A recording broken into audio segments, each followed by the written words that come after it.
Mile 0.0. After many weeks of planning, calculating, readying my Schwinn road bike, readying my riding gear, and readying my riding legs, I was off. With a course planned from near Universal Studios in Los Angeles to Wrightwood, California, I was heading out through the Warner Brothers film studios of Burbank, then through Glendale, then La Cañada Flint Ridge, before heading up and over the San Gabriel Mountains, following their crest along the famous Angeles Crest Highway, or as it's more affectionately known to Angelinos, LA's unofficial on-road racetrack. More on that later. My total estimated ride distance was about 76 miles or 122 kilometers each way, with an estimated 10,612 feet or 3.234 kilometers of climbing. I was surely about to face some challenges. More than I knew. For those of you who watched my previous video about my bike setup, there are definitely some developments on that video in the way of learnings through tough love. Stick around. It gets gritty. Anyhow, I'd budgeted around 5 days for the trip, and it was already a challenge before I'd even headed up the hill. Firstly, despite being so close to LA, once up that mountain, it's still pretty wild and untamed out there, so there's only water available at certain places along the route, especially after you start up the mountain after La Cañada Flint Ridge. The first water stop that I knew of would be the fire station, but given that it's not that far up the mountain, I knew I wouldn't need to refill at that point. Not to mention, I didn't really want to knock and ask. Then, after that, I believed that the next water from a tap wouldn't be until Chaleo Campground, some 22 miles or 35 kilometers further down the road from the fire station, or a total of 42 miles or 68 kilometers from the beginning of the ride. So water planning was one challenge. In the end, I decided to carry 2 whole gallon bottles, or 7.58 liters, plus 2 64 fluid ounce or 3.79 litre metal flasks as well. So I was mostly heaving water weight. A total of 3 gallons weighing around 25 pounds or 11.5 kilograms of water. Yeah. Overkill? Likely, but I run safer than sorrier if I have the choice, and my first ride day was hot, so I was happy to have that water and I wasn't taking chances. Now, rather than going deep into my food pack mostly consisted of protein bars, nuts, ride snacks. My go-to dinner was rice and a can of smoked trout or smoked mussels mixed together. What you're seeing on the screen is me at the end of day 1. It was about a half-day ride. This is the place where I'm going to turn off the main road and find my campground. Also, I thought, now, funny story about that, turns out the campground is like pretty much as far down the mountain as I've just climbed up the mountain in a canyon, and I didn't know that. I saw it on the map, but I didn't calculate that it would be so far down. So here's some footage of me climbing down into the dark abyss of the canyon for my campground that night. This little trail just got really real. I don't have gravel tires, not to mention it's steeper than it probably looks, and I'm way down, so I'm gonna walk it from here. I don't know how far it is, so here we go. As you can see, the road wasn't really designed for the sort of wheels I had, so along with the weight on the back of the bike, it was my first really big challenge. The camera doesn't really do it justice. I'm not sure if you can see how steep this is. I don't know what the grade would be. I'll probably put it on the screen right now. With a bike that's this packed down, and then it's gravel with road tires, I'm just sliding, so half the fun is the adventure, and this is definitely some of the adventure, so yeah, but as scenery goes, really doesn't get much better than this. Just keeps on sliding. 20 miles a ride was the easy part compared to this. Wow, it's really pretty out there. So pretty. Whoa! Oh man. Here it is. Tomorrow it's about 57, I think, miles. And it's mostly uphill, so I've got my work cut out for me. So I'm going to get set up, and yeah, I did the ride. Woo! This is a bear box. If it's there, it means that bears could be, so you should use it. Chucking your food inside means that if a bear comes, it's going to smell this, try and break into this, and not try and break into your tent. Typically a good idea. And yes, although they are quite sparse, we do have black bears in these mountains. Here's a photo of one swimming in one of my friend's pool. True story. A few moments later. This is fun. I'm the only one here, and then there's a lady back there, and she's cussing and yelling and talking to all of her imaginary friends, so here's hoping she just wanders on or leaves me alone or is quiet, because I need to sleep. There's my tent.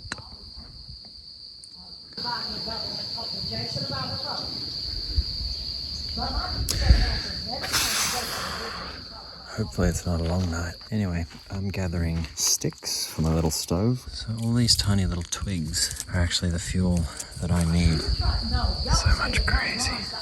Well, at least while I'm talking to myself in my mind. it's good company. So, my BioLite, let me show this. Here's my little swag of sticks. This is it here, which is basically a little receptacle where your twigs go in.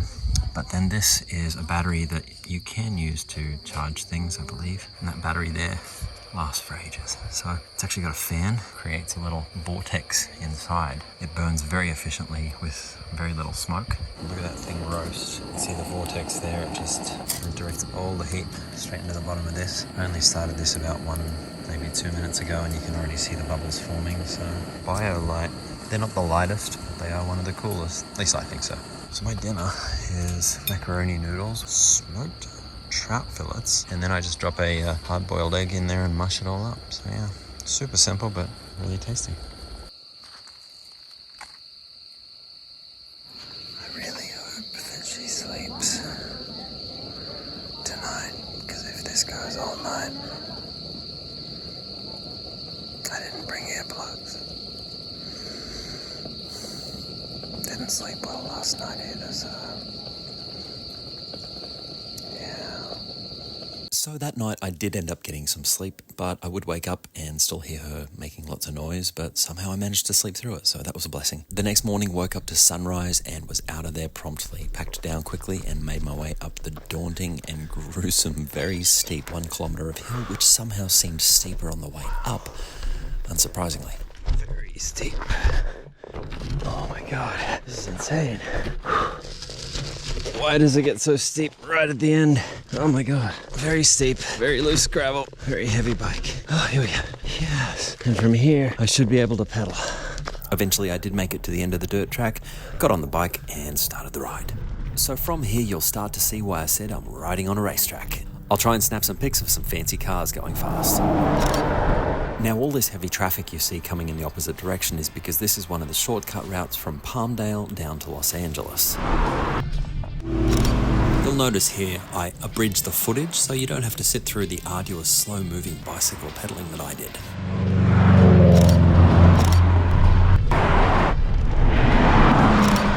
So I thought I'd stop for a break just because I can. It was a great place to stop considering how fast some of these people go. You know, the fast and furious 4-cylinder crazies sometimes just don't leave you enough space. So it's nice to let them get through. That's my break done.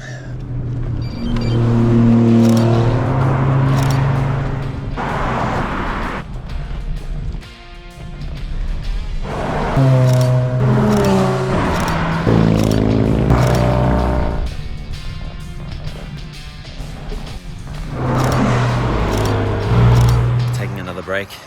This is my first time doing anything like this, and the views are sensational. So I figured I'd share that with you.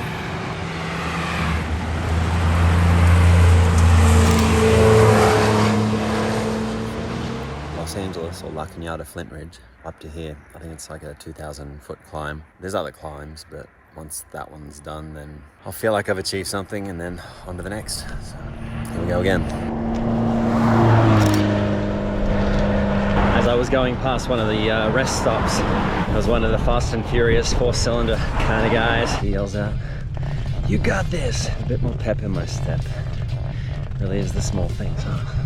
I've got to make it to the top of those mountains over there. I feel like anyone who buys like a new sports car, this is the first place that they come. All the fast cars.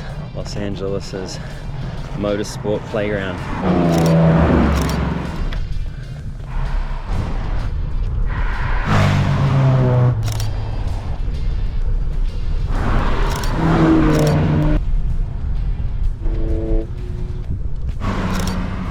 So yeah, hopefully by now you can see what I mean about this place being a racetrack.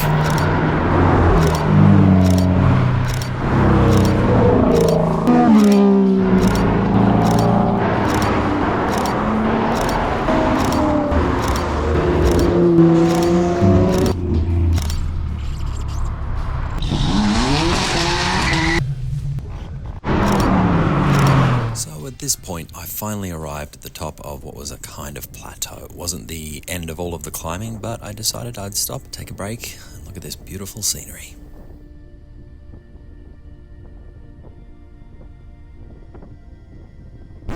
And that's enough of that, back onto the road. Although I was feeling good, I was also feeling pretty tired given that all of that climbing had happened pretty much at once from the beginning, and I don't think I had the best breakfast, so that was a learning as well. Feels like at least I'm on top of the ridge. A little bit of climbing, not like it was before. Pretty happy with that. At this point, I was really starting to learn how much water weight can affect you, especially when you're going up a hill like this. So I think on my next trips, I don't think I'll be packing anywhere near as much stuff and really reducing my load when it comes to baggage. I think I'm reaching the crest of another hill. Hopefully there's a big, long downhill from here because I'm not going to make it to Wrightwood unless I start making some miles.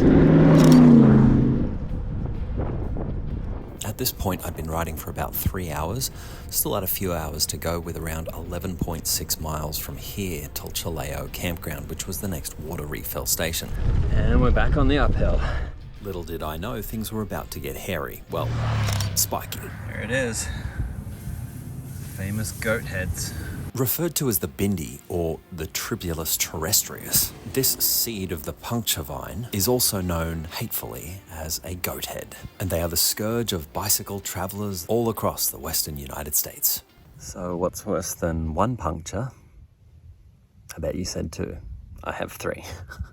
Anyway, I tried doing a time lapse and the camera kept falling over because it's windy here. So yeah. This is the little section of the video where I change the tire. And further developments, even with those 3 patches, they still haven't taken, so there's still leaks. So I'm just gonna literally pop a new one in, which is scary because it's my only last tube. But I'm gonna keep my eye out for goat heads from here on in, I guess.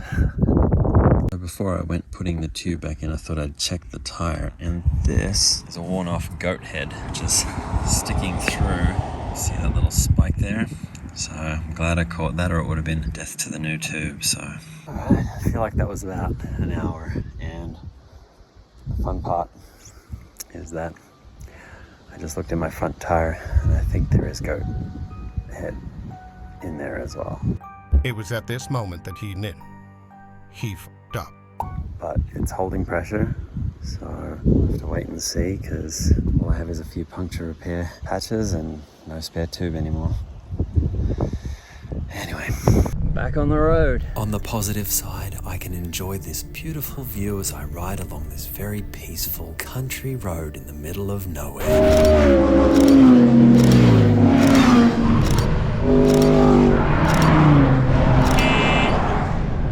So far today it's been 4,220 feet of climbing, and I'm sure I got more to come.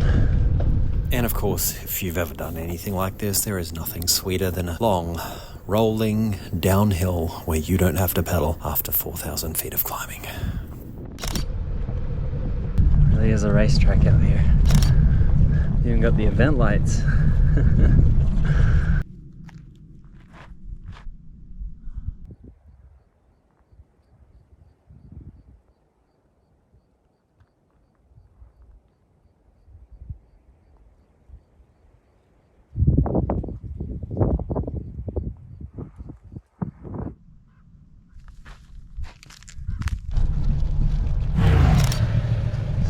Get it. I'm now at 460.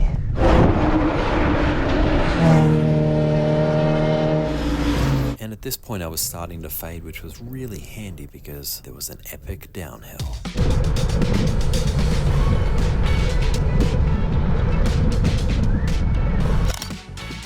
So as I was enjoying this amazing downhill, I started to realize I was knackered. So I decided I'd take a break. And in thinking about all of the factors, tires, timing, everything, I started to truly doubt that I could make it to Wrightwood.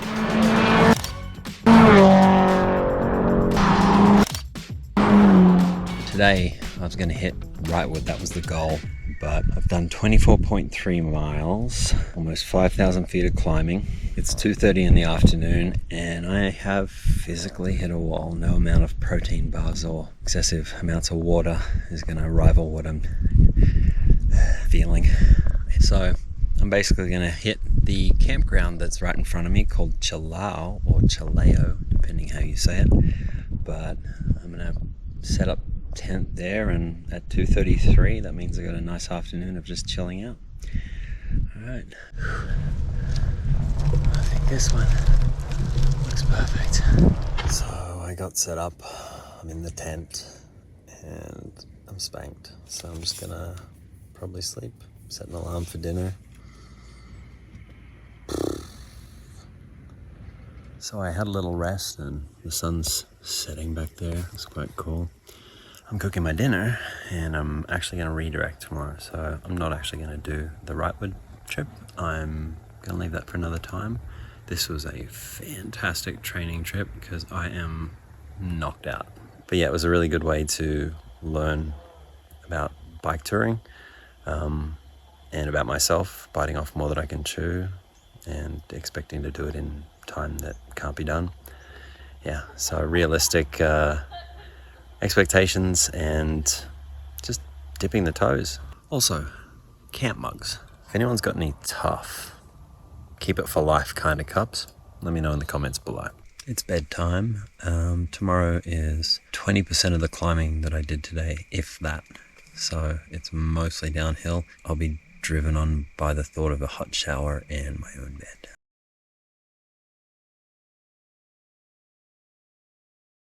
Alright, so packed up, ready to go pretty much, just getting the last few things on the bike, and from here it's back down to Los Angeles. I think I've just noticed that my front tire is flat. There's still some air in there, so there's hope.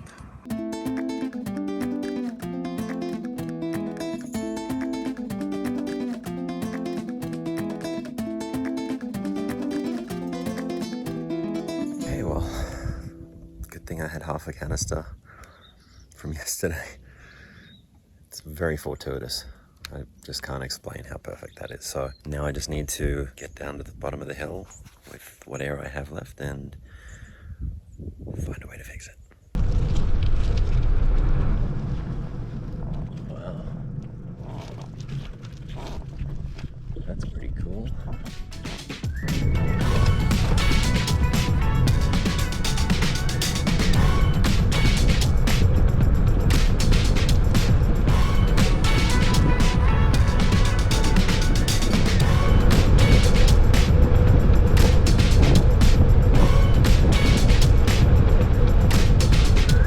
This is my first real foray with cycle touring, and yesterday I really pushed myself to the edge of my limits. I was quite exhausted by the end. This morning when I was lying in my tent, I honestly didn't know if today was going to be a sit in my tent and recover properly day, or whether it was get up and keep riding again. I felt crappy, you know, when you're like trying to fight off the flu or something.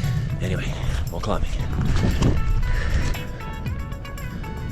Only 1 gallon of water now, started with 3, very noticeable.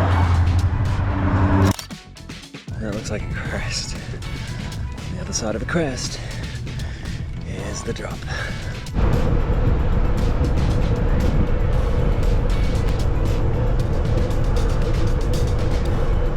Just keep telling myself there's a lot less climbing today than there was yesterday.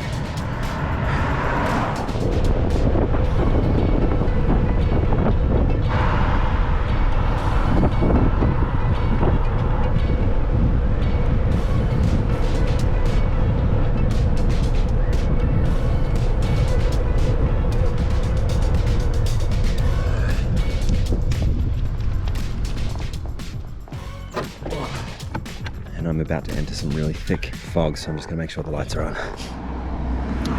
Here we go.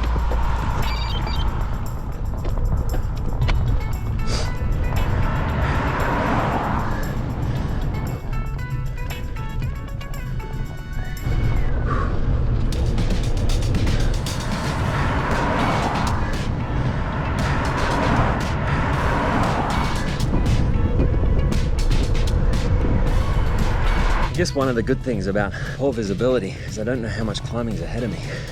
Maybe that's a bad thing. I don't know. It's corners like these. If there were race cars coming, they'd probably be hugging the outside line to the right here. And because it's a corner, visibility's reduced. So that's usually where I become the most alert. If I have to, I'll just pull over, get off the road. I'm on one of these scary corners, got a car approaching. Lots of clearance. Awesome. 30. I'm doing 5. More climbing or drop. Oh yeah. it's a job.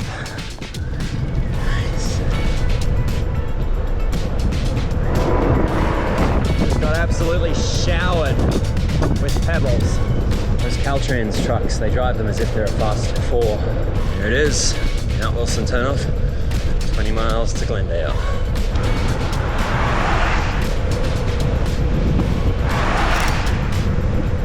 So that was a lot of cloud at high speed.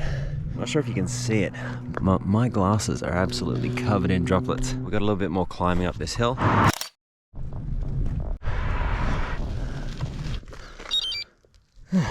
Good. Thought I could hear air coming from the tyre. So it turns out my spidey sensors were correct and I did have a leak, and by the time I got to the top of the hill, I realised I had a flat tyre on my front wheel. Calling the troops to come and get me, because I'm out of tubes and out of puncture repair kits, so you know, maybe I can try and repair it. I'll give that a shot first. Here we go. I'm very glad I stopped when I did, because this thing is getting really low. So yeah, a very big hill from here on in.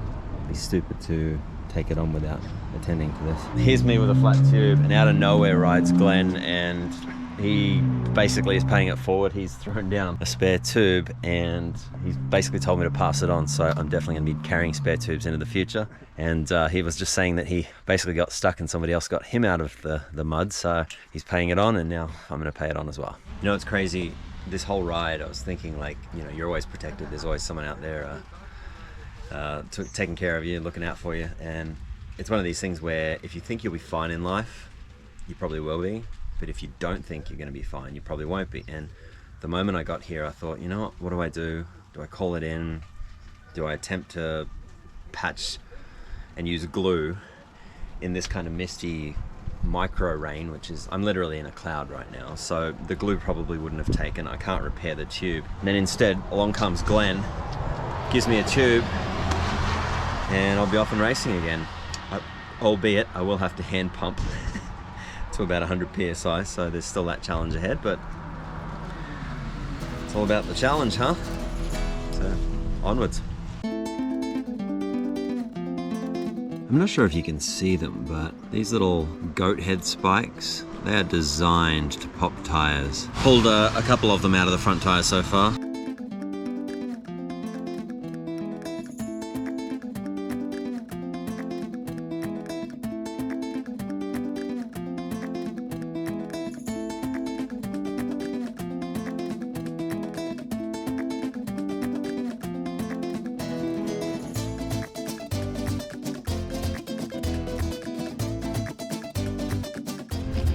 Then packing everything up, I found my tire levers.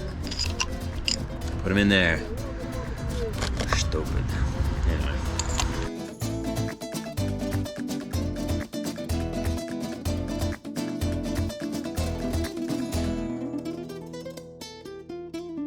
So after many minutes of hand pumping, I had a tire that held air, and I was off, ready to make my way down the hill and limp my way home. In summary, this first of my cycling adventures was a huge win for me. I learned the difference between the theoretical planning and the functional realities. I learned a huge lesson about how less weight will always benefit these kinds of multi-day trips, especially when large climbs are involved. I learned about nutrition as I had packed more protein-oriented daily snack packs, which resulted in a massive crash on day 2. And in the future, my snack pack will be more full of carbs and sugars. I learned that a better camera mount would result in you not having to look up my nose for most of the video. Found myself an automated pumping device. Filled up the tire, it is feeling fantastic. I also learned the incredibly valuable lesson of choosing either tubeless tires that have a sealant liquid inside them to automatically repair punctures as they occur, or inserting tire liners between the tube and the tire that will not let pointy things through to pop your inner tube. I also learned a lot about my chain wheel and gearing setup and how it operates in reality on a 5,000 foot mountain climb with 45 kilograms or 100 pounds of weight. And last but not least, I have learned that in Los Angeles, it is apparently, from my scientific experiment of riding this bicycle up Los Angeles' unofficial racetrack, that the unequivocal #1 favorite on-road motorsport vehicle brand is Porsche. Anyhow, that wraps it up. If you like what I've created here, simply hitting the like button does wonders for my channel and will be truly appreciated. If you'd like to see more from me, do feel free to hit subscribe so you can catch my videos as they release. And if you want to see them first, just hit the bell. Also, if you'd like to reach out, offer feedback, or even suggest some adventures for me, then simply drop it in the comments below and I'll be sure to get it. And if you'd like to truly support my adventures, then check out my Patreon link in the description below. Thank you so much for watching, and I'll see you on the next one.